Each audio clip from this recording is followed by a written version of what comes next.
দর্শক, একটু গভীরভাবে চিন্তা করে দেখুন তো, যে দেশটিকে ধ্বংস করার জন্য বিশ্বের সবচেয়ে শক্তিশালী দুটি সামরিক বাহিনী একযোগে হামলা চালিয়েছে, যে দেশটির সর্বোচ্চ ধর্মীয় নেতাকে হত্যা করা হয়েছে, যার পরমাণু কেন্দ্র এবং বেসামরিক এলাকায় বোমা বর্ষণ করা হয়েছে, সেই দেশটি কিভাবে আমেরিকার মতো পরাশক্তিকে উল্টো হুমকি দেওয়ার সাহস পায়? বলুন, কি করে সাহস পায়? লজিক্যালি চিন্তা করুন। পশ্চিমাদের তৈরি করা মূলধারার মিডিয়াগুলো আমাদের প্রতিনিয়ত দেখায় যে নিষেধাজ্ঞা আর অবরোধে পিষ্ট হয়ে ইরান হয়তো এখন পতনের একদম দ্বার প্রান্তে। কিন্তু পর্দার আড়ালের আসল ভূরাজনৈতিক চালটা কি অন্য কিছু বলছে না? আজ আমরা আলোচনা করব কিভাবে একটি আপাত অবরুদ্ধ দেশ বিশ্বের সবচেয়ে গুরুত্বপূর্ণ নৌপথকে নিজেদের ব্যক্তিগত সম্পত্তি হিসাবে ঘোষণা করে দিয়েছে। সেখানে পশ্চিমা জাহাজের উপরে শুল্ক বসানোর দুঃসাহস দেখাচ্ছে সেই দেশটি। শুধু তাই নয়, ভিডিওর শেষের দিকে আমরা এমন একটি গোপন কৌশল বা বলা ভালো মাস্টার স্ট্রোক উন্মোচন করব, যা দেখায় কিভাবে ইরান মধ্যপ্রাচ্যের ভৌগোলিক সীমানা পেরিয়ে এমন জায়গায় আঘাত আনার প্রস্তুতি নিচ্ছে এবার, যা ওয়াশিংটন বা তেলাবিব কল্পনাও করতে পারছে না। পুরো হিসাবটা বুঝতে হলে আপনাকে আজকের এই আলোচনাটির প্রতিটি অংশ খুব মনোযোগ দিয়ে দেখতে হবে, কারণ খবরের ভিতরের আসল খবরটা পশ্চিমা মিডিয়া কখনোই আপনাদের সামনে আসতে দেবে না। এবার আসুন সর্বপ্রথম দিকে এগাই। বিষয়টি ভালোভাবে বোঝার জন্য আমাদের একটু প্রেক্ষাপট বা ব্যাকগ্রাউন্ডে যেতে হবে। দর্শক, মনে করে দেখুন, গত 28শে ফেব্রুয়ারি 2026 তারিখে ঠিক কী ঘটেছিল। কোনো উস্কানি ছাড়াই আমেরিকা এবং ইসরায়েল যৌথভাবে ইরানের উপর একটা ভয়াবহ এবং বলবো বেআইনি আগ্রাসন শুরু করে। সেই হামলায় শুধু একটি প্রাথমিক বিদ্যালয় ধ্বংস হয়নি, বরং তারা ইরানের সর্বোচ্চ নেতা আয়াতুল্লাহ সৈয়দ আলী খামেনি এবং বেশ কয়েকজন উচ্চপদস্থ সামরিক কমান্ডার এবং বেসামরিক কর্মকর্তাকে নির্মমভাবে হত্যা করেছিল। পশ্চিমা নীতি নির্ধারকরা ভেবেছিলেন এই বিধ্বংসী ধাক্কার পর ইরান হয়তো পুরোপুরি ভেঙে পড়বে, তাদের চেইন অফ কমান্ড ধ্বংস হয়ে যাবে এবং তারা আত্মসমর্পণ করতে বাধ্য হবে। কিন্তু বাস্তববাদী বিশ্লেষক হিসাবে আমাদের বুঝতে হবে যে ইরান কোনো একক ব্যক্তির উপর ভিত্তি করে গড়ে ওঠেনি, এটি একটি আদর্শ। ইরান এই হামলার জবাবে কোনো কান্নাকাটি বা দুর্বলতা দেখায়নি, তারা পাল্টা আঘাত এনেছে অত্যন্ত পরিকল্পিতভাবে। অপারেশন ট্রু প্রমিস 4-এর অধীনে ইরান কমপক্ষে 100টি ওয়েবে শত শত ড্রোন এবং ক্ষেপণাস্ত্র নিক্ষেপ করে মধ্যপ্রাচ্যে থাকা মার্কিন ও ইসরায়েলি সামরিক এবং বাণিজ্যিক জায়গাগুলোতে লক্ষ্যবস্তু এনেছিল। এরপর পাকিস্তানের মধ্যস্থতায় এপ্রিলের শুরুতে একটা সাময়িক যুদ্ধবিরতি কার্যকর হলেও মার্কিন প্রেসিডেন্ট ডোনাল্ড ট্রাম্প গত 13ই এপ্রিল 2026 তারিখে ইরানের বন্দরগুলোর উপর একটা বেআইনি নৌ অবরোধ জারি রাখার ঘোষণা দেন। আর এখান থেকেই শুরু হয় আধুনিক ইতিহাসের সবচেয়ে বড় এবং জটিল ভূরাজনৈতিক দাবার লড়াই, যা এখন এক চরম উত্তেজনাকর মুহূর্তে এসে দাঁড়িয়েছে। এবার আসুন আমরা প্রথম গুরুত্বপূর্ণ খবরে প্রবেশ করি, যা আমাদের এই দাবার চালের প্রথম বড় নকশাটি দেখাচ্ছে। প্রেস টিভি তাদের একটি বিশেষ প্রতিবেদনে, যা গতকাল বুধবার 20শে মে 2026 তারিখ সকাল 10:46 প্রকাশিত হয়েছে। এখানে স্পষ্ট উল্লেখ করা হয়েছে যে ইরানের আইআরজিসি সরাসরি আমেরিকাকে লক্ষ্য করে একটি চরম হুঁশিয়ারি বার্তা দিয়েছে। আইআরজিসি বলেছে, যদি ইরানের বিরুদ্ধে নতুন করে কোনো আগ্রাসন চালানো হয়, তবে এবার আর যুদ্ধ শুধু মধ্যপ্রাচ্য অঞ্চলের মধ্যে সীমাবদ্ধ থাকবে না, এই যুদ্ধকে অঞ্চলের বাইরে নিয়ে যাওয়া হবে এবং শত্রুর উপর এমন সব জায়গা থেকে বিধ্বংসী আঘাত আনা হবে যা তারা কল্পনাও করতে পারছে না। দর্শক, এই বিবৃতির গভীরতা একটু বোঝার চেষ্টা করুন। আইআরজিসি সরাসরি ট্রাম্প প্রশাসনকে উদ্দেশ্য করে বলেছে যে আমেরিকান জায়নিস্ট শত্রু ইরানের কাছে বারবার কৌশলগত পরাজয় বরণ করেও কোনো শিক্ষা নেয়নি এবং তারা আবারও হুমকির পথ বেছে নিয়েছে। আইআরজিসির ভাষায়, যদিও তারা বিশ্বের সবচেয়ে ব্যয়বহুল দুটি সেনাবাহিনীর পুরো যে ক্ষমতা সেটা ব্যবহার করে আমাদের উপর আক্রমণ করেছিল, আমরা কিন্তু আমাদের সমস্ত শক্তি এবং ক্ষমতা তাদের বিরুদ্ধে এখনো মাঠে নামাইনি। অর্থাৎ ইরান এখানে স্পষ্ট বার্তা দিচ্ছে যে এতদিন তারা যা দেখিয়েছে তা ছিল তাদের শক্তির মাত্র একটা অংশ। এখন যদি আবার কোনো ভুল পদক্ষেপ নেওয়া হয় তবে তার খেসারত দিতে হবে বিশ্বব্যাপী। গতকাল বুধবার 20 মে 2026 তারিখের এই একই প্রতিবেদনে ইরানের পররাষ্ট্রমন্ত্রী আব্বাস আরাগাচিও খুব ঠান্ডা মাথায় একটা সতর্ক বার্তা দিয়েছেন। তিনি বলেছেন, ইরানের সাথে যুদ্ধের পুনরাবৃত্তি ঘটলে সেখানে আরও অনেক বড় বিস্ময় অপেক্ষা করছে। এবার লজিক্যালি চিন্তা করুন, এই অঞ্চলের বাইরে যুদ্ধ এবং এই বড় বিস্ময় বলতে আসলে কি বোঝানো হচ্ছে? একজন ভূরাজনৈতিক বিশ্লেষক হিসাবে আমি আপনাকে বলছি, ইরান এখানে পশ্চিমাদের পুরো গ্লোবাল সাপ্লাই চেন এবং আন্তর্জাতিক নেটওয়ার্ককে টার্গেট করছে।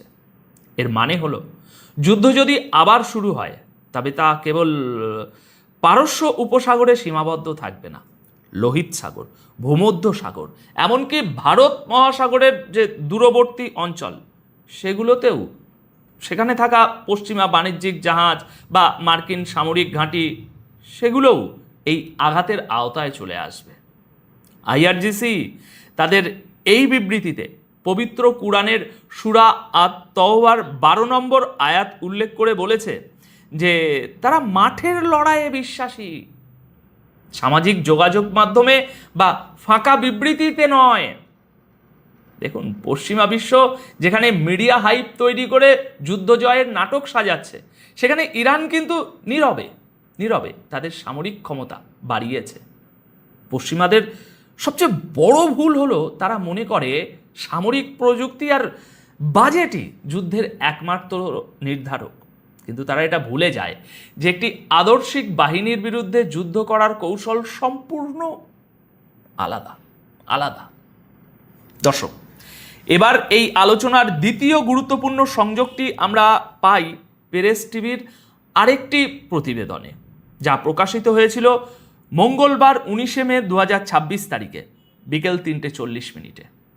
এই সংবাদে ইরানের আইনি ও আন্তর্জাতিক বিষয়ক উপপররাষ্ট্রমন্ত্রী কাজেমি গারিবাবাদি মার্কিন প্রেসিডেন্ট ডোনাল্ড ট্রাম্পের একটি কৌশলগত চালকে পুরোপুরি প্রত্যাখ্যান করেছেন। ট্রাম্প সম্প্রতি বলেছিলেন যে তিনি কূটনীতিকে সুযোগ দেওয়ার জন্য সাময়িকভাবে ইরানে হামলা স্থগিত রাখছেন। কিন্তু দর্শক, এখানে আমাদের পশ্চিমাদের সেই চিরচেনা ভণ্ডামিটা দেখতে হবে।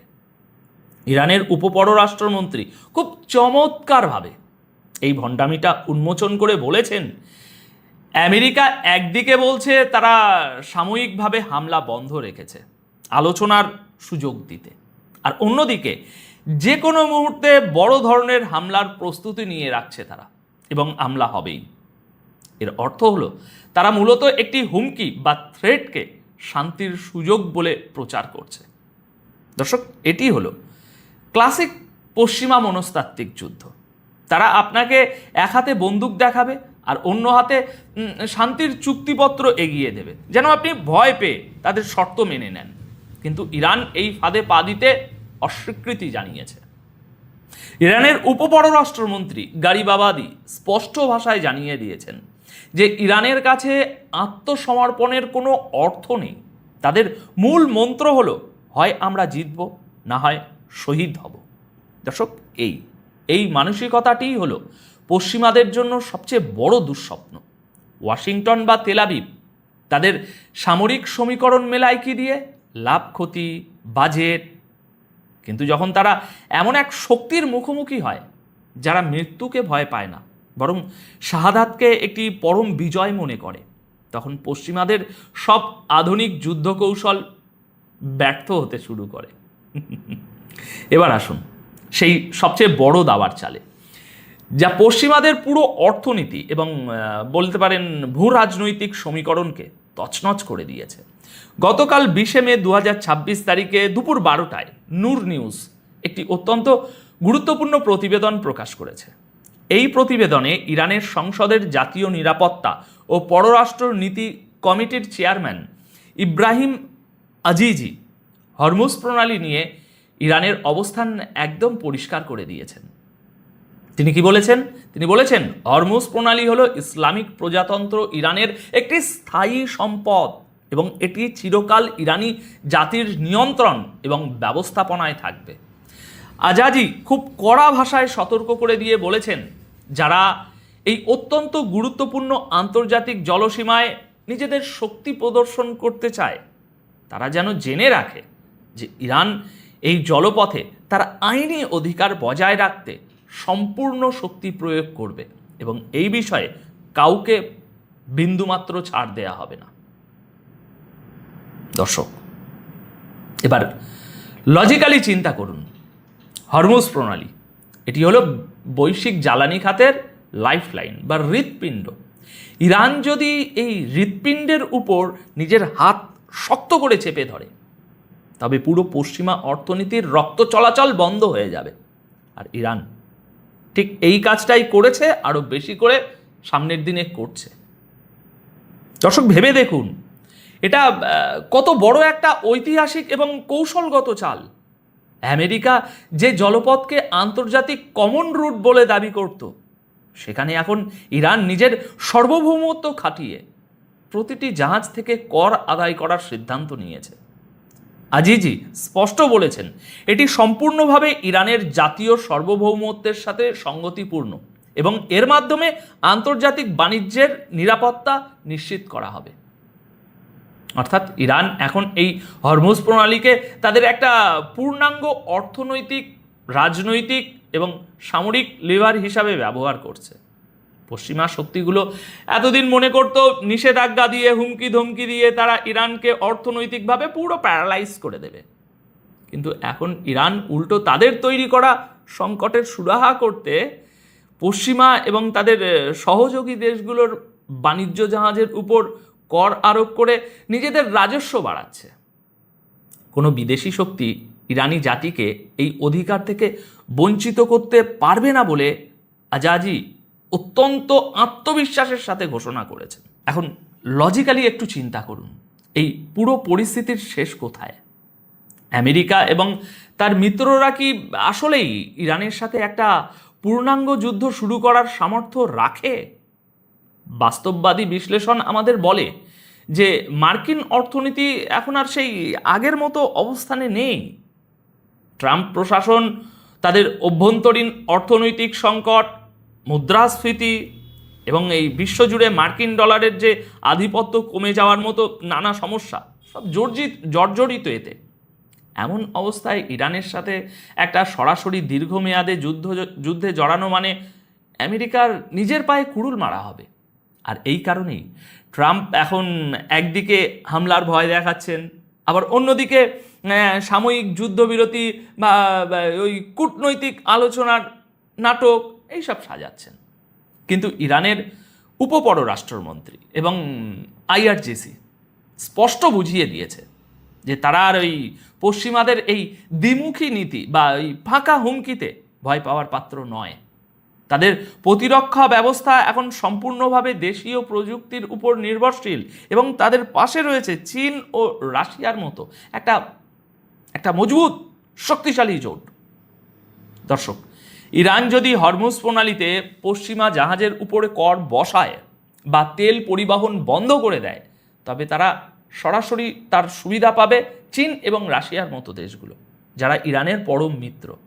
চীন তো ইতিমধ্যেই মধ্যপ্রাচ্যে নিজের অর্থনৈতিক ও কূটনৈতিক প্রভাব বাড়িয়েছে, আর রাশিয়া ইউক্রেন যুদ্ধের পর থেকে পশ্চিমা নিষেধাজ্ঞাকে এই তো বুড়ো আঙুল দেখিয়ে বিশ্ববাজারে টিকে আছে। ইরান মূলত এই বৃহৎ শক্তির যে ভারসাম্য তার সুযোগ নিচ্ছে, খুব ভালো মতো এই সুযোগটা নিচ্ছে।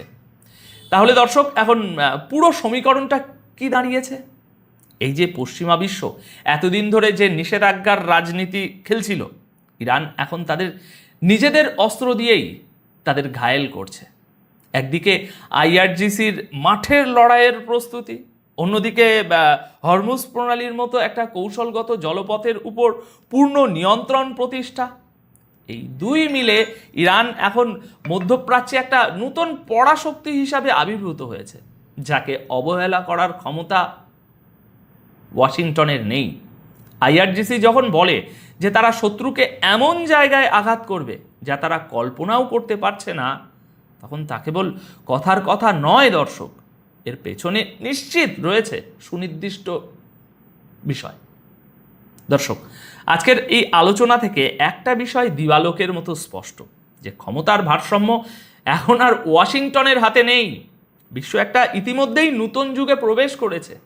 এখন আপনাদের কাছে আমার প্রশ্ন, আপনাদের কি মনে হয় মার্কিন প্রেসিডেন্ট ডোনাল্ড ট্রাম্প শেষ পর্যন্ত ইরানের এই হরমুজ প্রণালীর শুল্ক আরোপের সিদ্ধান্ত মেনে নিতে বাধ্য হবেন, নাকি নিজের অহংকার ধরে রাখতে গিয়ে তিনি মার্কিন অর্থনীতিকে একটা মহা সংকটের দিকে ঠেলে দেবেন?